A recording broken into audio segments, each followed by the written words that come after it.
Welcome to the Lexy Show, Fashion That Gives a Damn. This week I am joined by the founder and sustainable fashion advocate behind Deadstock supplier So by So. Please give a warm Lexy Show welcome to Sarah Torres. So you have built something really unique with So by So, a business that sits at the intersection of sustainability, creativity, and community. When you think back on the path that has led you here, what were some of the early moments or influences that kind of shaped the way that you see fashion and waste today? Yeah, so I love this question. I would say, on the waste standpoint, for me, when I was younger, I grew up in a small mountain town called Camas, Washington. And my mom, she had a floral design business. So we had the walk-in cooler in the garage. She would do weddings and events, do the floral design. And with that comes a lot of leftover flowers. Like, the event is done, we did it for a weekend, and we would just have these beautiful flowers sitting in buckets in the garage.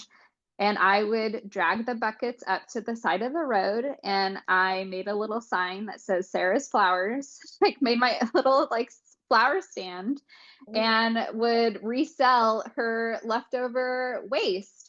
And I remember my dad coming up there because he would just like stand by, make sure I'm not getting kidnapped or anything. And I remember him asking me, like, are you going to share what you make with your mom? And I said, no, because she threw it away. So that is like my first lesson of seeing waste differently. On the fashion front, my mom's a very creative woman. She's the one who taught me how to sew. There was a place we would go to in the Pacific Northwest where you can buy fabric by the pound. And she would always involve me in the design process. So we'd go, we'd pick out a pattern. She'd be like, hey, you want this dress? Great. And then she would literally throw me on top of a pile of fabric and be like, go pick out your fabric for that dress or that little jumpsuit, bring it down, and then we'll cut and sew it together. So that was always fun, kind of still what I do today, which is funny. But on the fashion front with that, since she taught me how to sew and just really gave me permission to express myself at a young age with my clothes, I had a really tough transition moving from the beautiful state of Washington, being surrounded by mountains and trees, to moving down to Long Beach, California, also beautiful, but was definitely a different environment and felt more like a concrete jungle. And going into high school, I was like, everyone looks the same.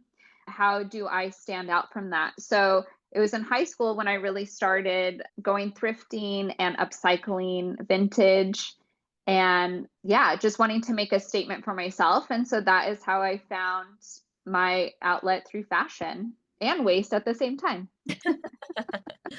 I love that. Honestly, I feel like I have a very similar experience. It was like my senior year in high school, and I was like, I'm so freaking sick of wearing Lululemon. Everyone wears Lululemon. Why am I wearing Lululemon? I don't even like it. This isn't even my style. And I would start going to school wearing like different things and like posting them on my Snapchat story. And they weren't even that interesting of things. And I remember getting like absolutely ridiculed for it. And I was like, you know what? I don't even care because at least I'm being different and expressing myself rather than just wearing what everyone else is wearing. I feel like there's always Yeah. a time in our lives where like we hit that point. I don't know about everyone, but I feel like Yeah. people I've spoken to have had that experience where they're like, eventually I just wanted to stop being in the crowd. And I was like, yeah, I really resonate with that. And then my mother, she is a very creative person, but I feel like she is also just like such a great marketer. Like Okay. anytime anyone does anything or creates anything, she's like, oh, this could be a good business. And so I feel like that's where like I came in. I just grew up with her being like, oh, this could be a good business. And I was like, okay, I'm gonna make something and then I'm gonna sell it on Depop or like whatever. And Oh, how cool. I feel like it's always really cool hearing how like people are influenced by the amazing other women in their lives because I feel like that's so many times like people's experience in the fashion industry. Yeah, yeah. Who helped us sew? Who brought us here? Traditionally, it is our women. Yeah, our moms. You serve everyone from small batch designers to hobby sewists. What patterns do you see in how everyday makers approach sustainability differently from the industry at large?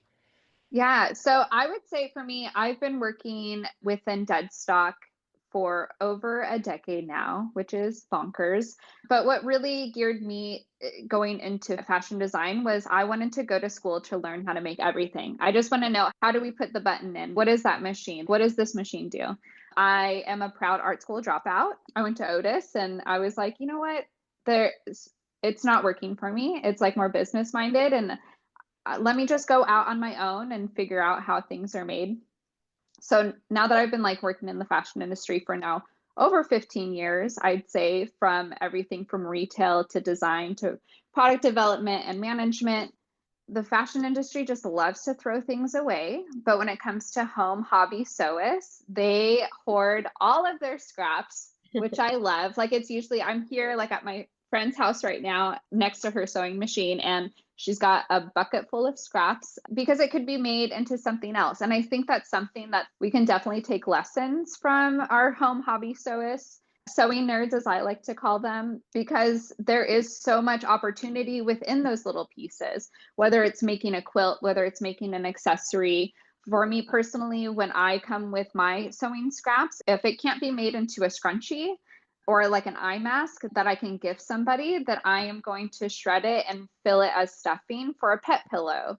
Like, nothing is wasted. And that is definitely something that the fashion industry can learn from us home sewing folks.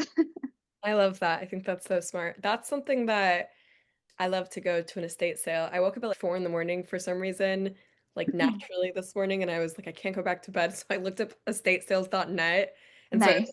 I was like, okay, I'm gonna plan my weekend. But something that I totally recommend is if you're looking for cool lace or fabrics or random sewing things that you might want. I've found so many good things at estate sales. And like what you said is like a lot of sewists will just hoard everything, which I think is so great. Is I've gone to so many estate sales and there's just so many sewing things and it's like vintage lace and vintage ribbons and vintage whatever. And now I have a little picnic basket of all of this like ribbon that I've collected through like estate sales and stuff.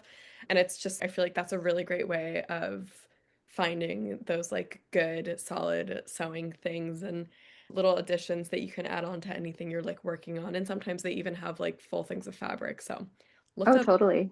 look up your estate sales, guys, because there are definitely some cool things to work on there. But you've rescued over 600 pounds of fabric waste, and that is just amazing.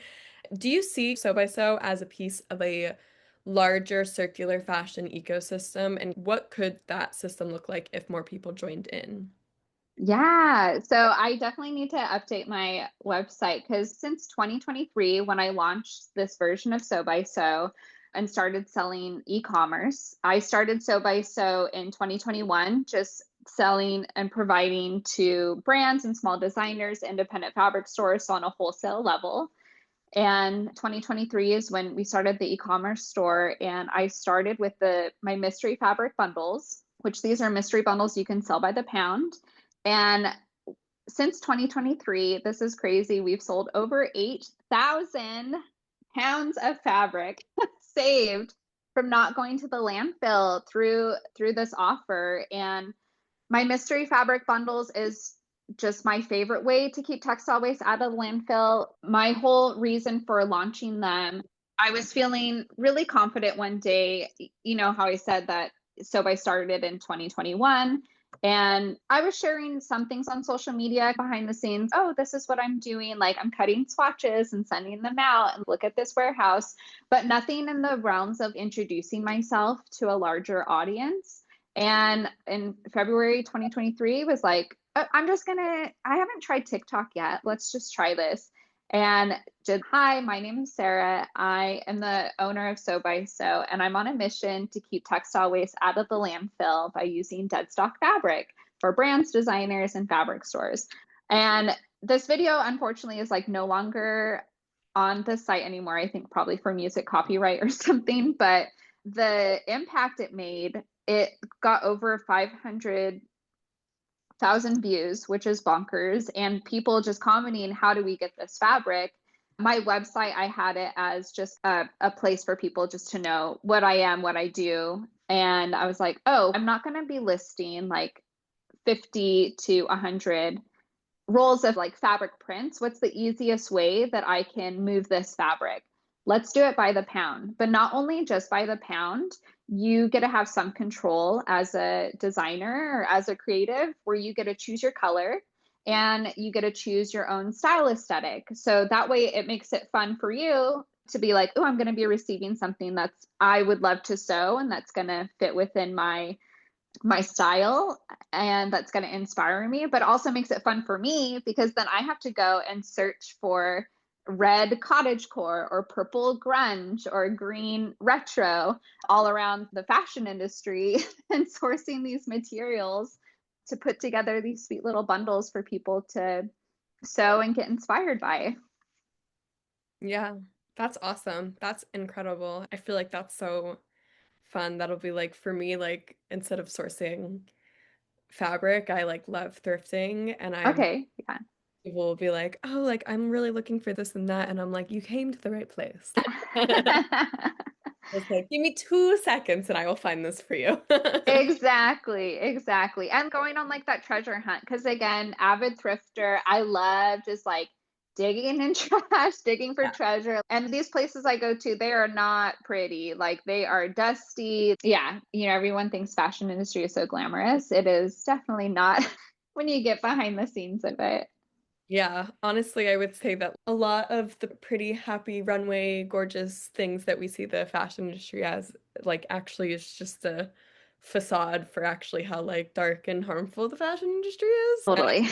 I think it's really great to speak to people that see the behind the scenes and are actively working in behind the scenes and actively trying to make a difference because we need that. We need more of that, and hopefully we can get people to change their ways or to become educated on the truth behind the fashion industry and make little strides every day. Totally, totally. And that's one thing too, which I'm sure you know because you worked in the fashion industry, that like when it comes to dead stock, like I feel like when I was first introduced to it back in 2013, I was like, what is this? You mean all of this fabric is unused, like towers, mountains of fabric unused, left over from production?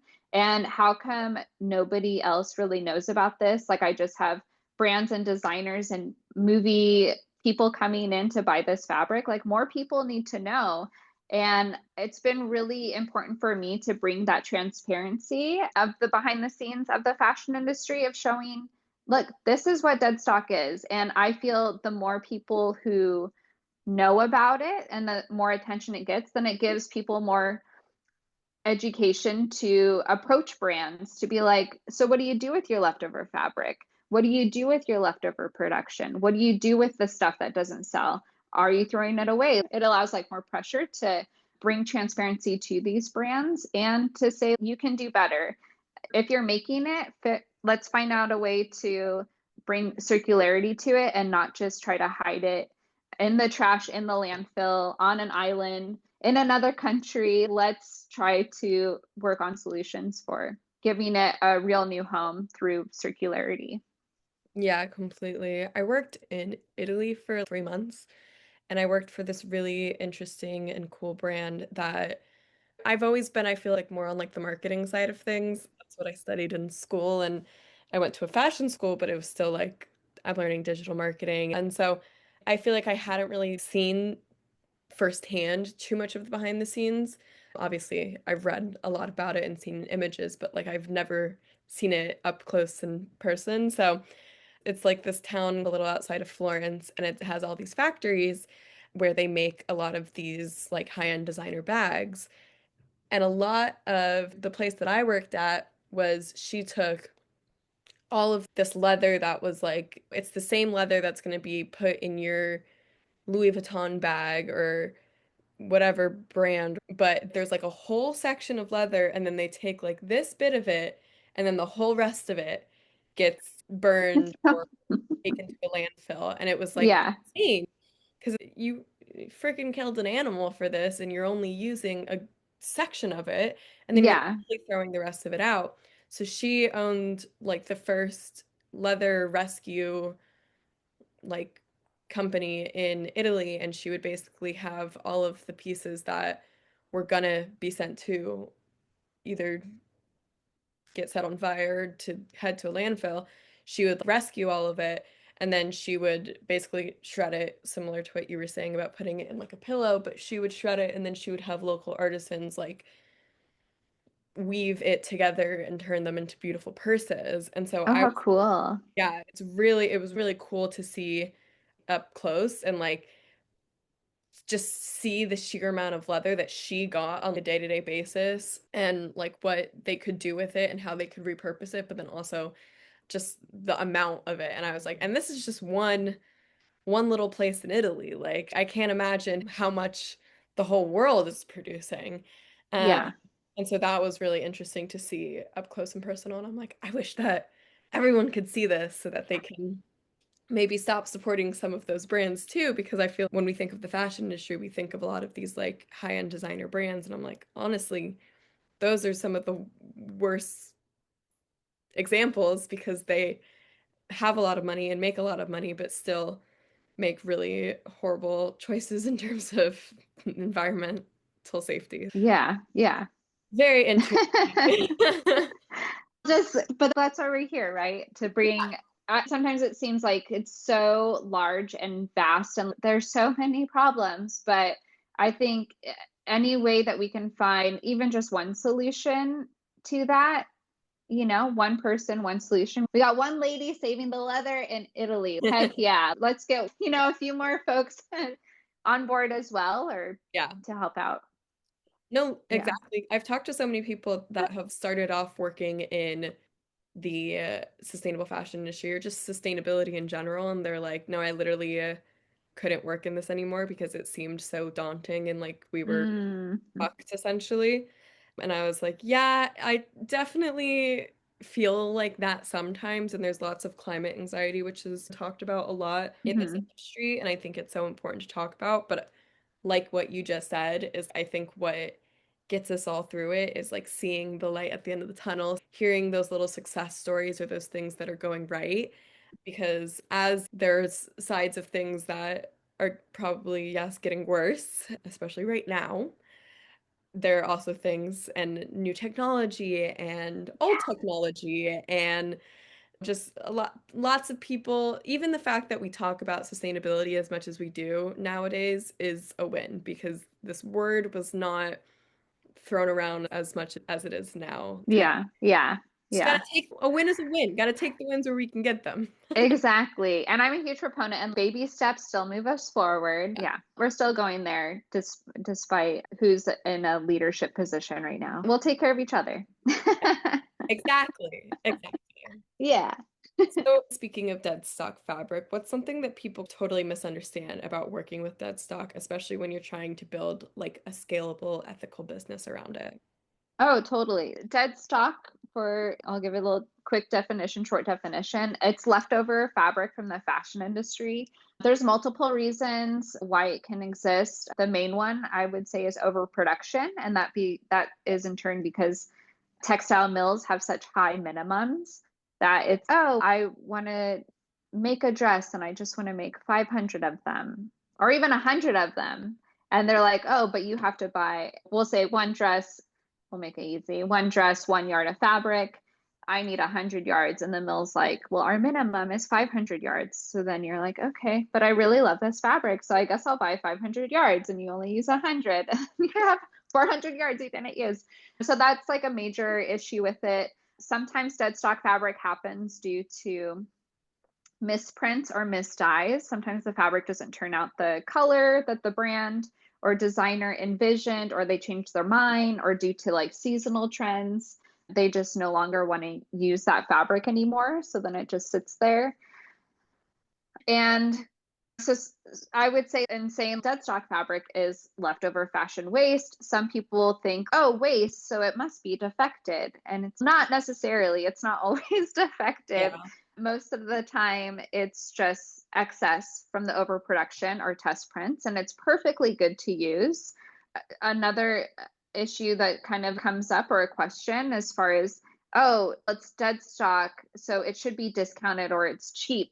It's cheap fabric. And that's not the case because most dead stock, it's limited edition runs, and sometimes it's imported for specialty designs. So you're getting access to exclusive runs of fabric that were once intended for luxury brands. And what I love about dead stock is the fact that it is limited edition. When I come across a roll of a print that I love and there's 50 yards or less, I'm like, oh, that's it. 50 yards. And then it's 99.9%. I will never find that fabric ever again because it's done. Like a brand printed it, they did their little funky design, and now it's going off to a new home. Oh. So I love the specialty of it. Yeah, I feel like that is just you bring up a lot of good points in like how it's perceived. And literally, if I see something's dead stock, I'm like, oh, let me get that. Like, Yeah, just like thrifting, right? yeah, no, exactly. There's this vintage sale in downtown that happens like once a month, Pickwick. Hmm. And there were these like really funky, like big lensed sunglasses. And I was like, oh, like I like these a lot. Like I love them, but like they're really big. Like how often am I gonna wear them? And she was like, oh, they're dead stock. And I was like, okay, here's my credit card. Uh, Yeah. and then I actually end up wearing them all the time, so it worked out really well. But I'm like, I feel like if anything, I see that as, oh, like limited edition, only gonna get this once, and that makes it even cooler. And I would Yeah. argue that a lot of sustainable fashion is like that, where it's like you have this, or thrifting, or whatever, is you have this thing, and it's like you might never see this ever again. Uh, Yeah. which is intimidating. Where you're like, "Shit, should I buy it right now?" But you Yeah. also always remember the questions of, am I really going to wear this? Where am I going to wear it to? Totally. Stuff like that. But I think that it makes it really cool where someone will compliment something and I'm like, thanks, it's vintage. Yeah. I Um, thrifted it. my go-to freaking response to everything. Something that I think is also talked about a ton in the fashion industry is greenwashing, unfortunately. I think that greenwashing has made sustainability harder to trust. From your side and from your view inside the fabric supply chain, what are some kind of red flags that consumers or creators should watch out for? Yeah, so I would say with greenwashing, vague terminology and just like lack of definitions of your fabrics, especially too when it comes to fiber content. I heard there's a creator this week and she was putting on blast a California brand for they listed a shirt as being organic cotton, and then in the description it's saying it's a polyester blend. Or even you see this all the time, especially online. Oh, buy this silk robe. It's not silk, it's polyester. So I think that's the major red flag for me when it comes to greenwashing. That one really always irks my, I don't know what the saying is, but it just really drives me Weird. crazy. Yeah. Yeah, exactly. I think when something's really sustainable, they make it very apparent that they're trying to like be very sustainable. Like you will Mhm. have all the information that you need. And yeah, so I feel like that's something that I will deal with a lot because I do a lot of outreach to a lot of brands and like for my job, and they'll say stuff and I'm like, I'm looking at this and it's literally all polyester, so actually. And it's just like it's hard to distinguish that, but I think yeah, go back to the basics. Look at the tag on the shirt that you're wearing, like a fabric breakdown. If it's a lot of polyester, maybe refrain from buying it. I feel like a brand, always do your research. And I think something in general that we need to do more, which is why we have this whole slow fashion wave of in the fashion industry, is like just slow down. If Yeah, something will still be available in a week, and if it's not available anymore, it really wasn't meant to be. I totally. There are these boots that I literally was like, oh my God, I have never seen boots like this in my life. I need these. The most gorgeous boots I've ever seen. Actually, Yeah. Yeah. I'm obsessed with them and I want them. And there was like one shoe, it was like limited available, one left. And I was like, okay, I gotta hop on it and buy it. And It actually ended up being fate. The shoe was made from a sustainable brand, so either way, it was fine. Yeah. But for whatever reason, the shoe like ended up getting lost in shipping and they had to give me a refund. And I was like, okay, let me think on it a little bit because I did buy those in a rush because there was only one left. And I was like really Mm, anxious about it. And a few months later, I saw the exact same shoe on Depop. And I was like, wow, I have been nonstop thinking about this shoe since it got lost in shipping. Like yeah. I was like, let me have a think about it. And then I did have a think about it. And I was like, I actually desperately want this shoe. Like, I need it. Yeah. And, and I found it on Depop a few months later. I got it at a cheaper price Yes. and it all worked out for the better. So I'm like, we just need to slow down, take a second, look at a piece, read the details, do research on the brand. And Mm. if everything aligns, even then give it like a week and be like, do I really want this? And then you can buy it after that. Yeah, I feel totally. with fast fashion and stuff and social media, it's so much of the you get an ad, okay, it's $2. Let me just buy it right now. And it's no, let's slow down. Yeah, let's take a beat. Because, like, how often it's, especially I think when it comes with shoes or the way I've approached my apparel, fashion, and ward, and just like for my wardrobe, I'm how, how many outfits can I wear this with? Like, Yeah. I invested in like a pair of like Aloha, like ballerina flats, and Yeah. I was like, this is the most I've ever spent on a pair of shoes in my life. And I was like, but you know what? I'm going to wear them until they fall apart. It's an investment. And how many ways can you rewear it as opposed to, okay, I wore it, I did one photo in it, and then off to the donation bin? No. So that's a good win. You got the boots. You No, got yeah. them at a discount, second hand. So So it's a it win for all everyone. worked best. And they were already sustainable, so I was double sustainable. I love it. I love when that happens. But I think also that's like something like my mom always talks about how like if she were to ever buy designer pieces, like she's always like, I'm gonna get it secondhand anyways. Like why Totally. buy it off the website when I could buy a vintage bag, the same company or whatever, I'm gonna get it at a cheaper price and then Yeah. secondhand anyways, so it's like better. Yeah. I And think about that all the time when there's like a trend and everything is so trend heavy on this specific thing. Like I mhm. will wait a few months and then I'll be like, okay, if I still like this now, I will Yeah, buy it. totally. I like that. It's a good rule. It's a good rule. And a rule I have like when going thrifting too, or just buying anything, do I like it or do I love it? If I absolutely love it, then we're gooding it. But if I just like it, Yeah. we'll put it back on the rack. That's been my thing lately is I want a closet full of things that I'm just gonna keep forever. Like I don't want to Yeah, necessarily keep having to take things to Goodwill. And yes, my style will change and like things will change, but I want my closet to be full of things that really resonate with like my style and can surpass any current day trend.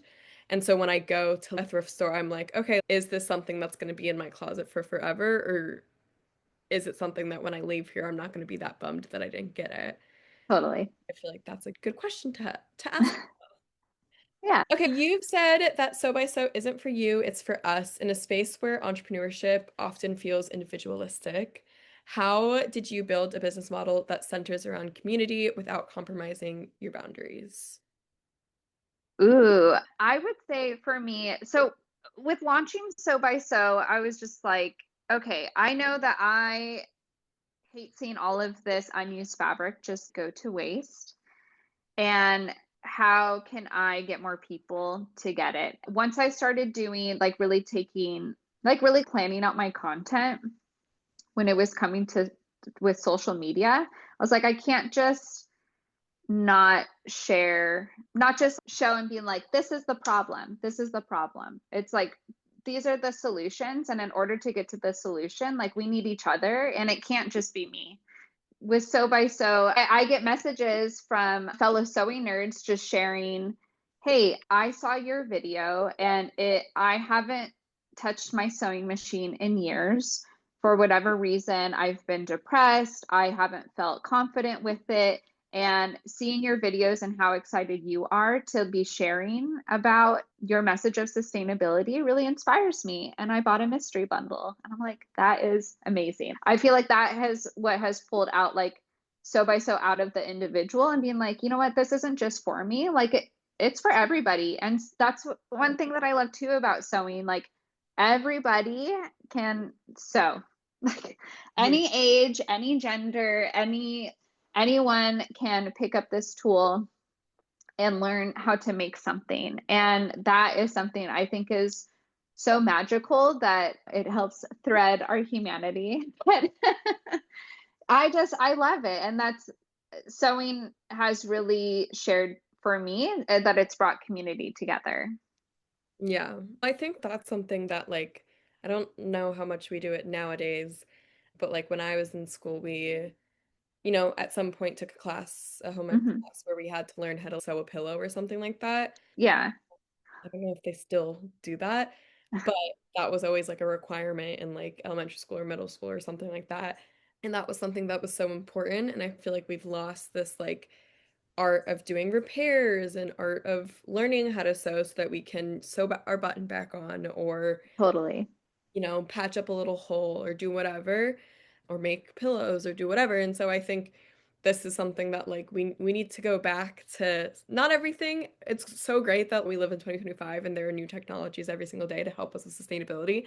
But a lot of things with sustainability are just like going back to the way that things were and like slowing down and learning these basic skills. Or something that I've been doing a lot is taking my thrifted and vintage shoes to like a cobbler to be repaired, or Yeah, pieces that I really love but that don't exactly fit me right to a seamstress. If I can't sew it perfectly and I really love this piece, like I want someone probably a little better at sewing to do it for me.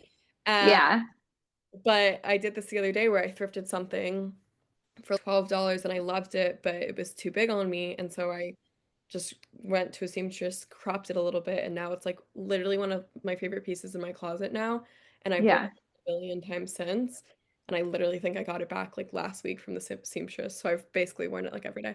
And I think that like we've lost this art of doing things like this. And so to your point where it's like everyone can sew, like everyone can learn this skill and it doesn't even have to be like making a garment from scratch. It can literally just be like repairing a hole in our socks or shirt. Yeah, or sewing a button. Yeah, Hmm. so I think that it's really awesome that you've had success stories like that where people are talking about how they are going back to sewing. I Yeah, it is so cool. And it's really, since I started it too, the audience when it comes to sewing is so broad. We all get emails from 12-year-olds to 89-year-olds. And just to hear like where everyone is on their journey with sewing and sharing, and they're excited to share the things that they're sewing on or how they're challenging themselves, like, oh, I bought this fabric because I'm gonna sew my first pair of pants. That's a next level, but you're challenging yourself, and that just inspires me too. So it's fun. I love hearing what people are making. Yeah, I think that's so great.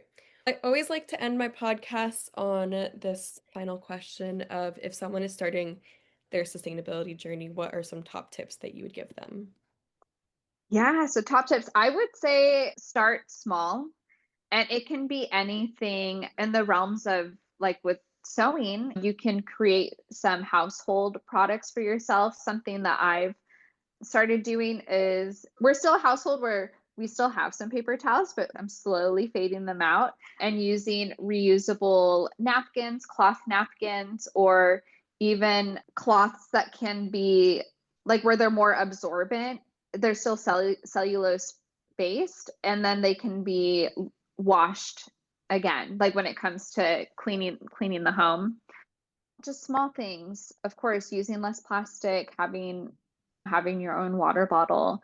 But it, sustainability, again, it can seem so daunting. Like there's so much, but I think just starting with small things around your house, what is a good way to start.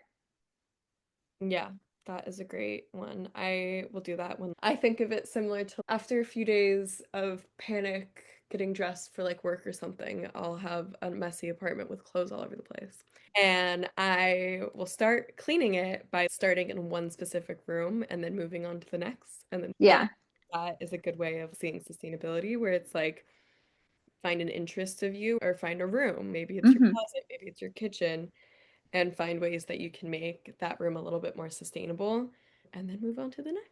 And Exactly. Yeah. it's Do a fun. little research on products. It's great that there's so many resources out there now that it's easier to navigate and to find some solutions. Yeah. So just start small. Just start. It's okay. Don't be scared. I think that's also important to remember. We are human at the end of the day. We are not always going to be the most sustainable. So Yeah. just start and don't beat yourself up and just do what you can. And Yeah. Yeah. everything will be good. And It's okay. everything's okay, guys. Yes, we are what I like to call stubborn optimists. Yes. Yes. Yeah. This is true. Good company. Good company. While you're at it, you can follow me on my socials, my Instagram, TikTok, and YouTube, or my name at Lexy Silverstein. That's Lexy, silver like the color, Stein. And remember to live a good life and look fucking good doing it.